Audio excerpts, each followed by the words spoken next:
दोस्तों अॼु जी अपडेट में तव्हां सभिनी दोस्तनि खे ख़ुशि आमदीद। दोस्तों अॼु जी अपडेट आहे वीरन जी वस्ती ड्रामे जे मुताबिक़ ऐं उन सां गॾोगॾु पापनगर ड्रामे ते बि कुझु ॻाल्हि ॿोल कंदासीं।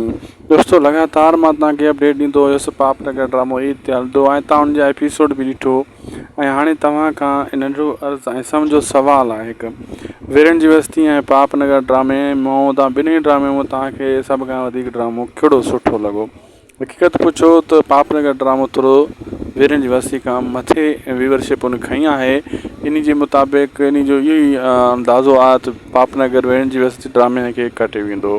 वीरन जी वस्ती ड्रामो बि को घटि न आहे, लेकिन पापनगर ड्रामो अञा उनजी कहाणी ज़बरदस्त वधीक आहे ऐं उन ते जेको आहे व्यूअरशिप बि घणी आई आहे पहिरें एपिसोड में। बहरहाल दोस्तों कमेंट सेक्शन जे ज़रिए तव्हां पंहिंजी क़ीमती राय खां असांखे आगाह करे सघो था पिया ऐं जेका बि तव्हांजी राय हुजे। ऐं अॻिते हलूं था त नवां ड्रामा जेको पंहिंजा वे ड्रामो सिंध टीवी वारनि जो ईंदो उहो दोस्तों सभिनी खां वधीक बहितरीनु हूंदो।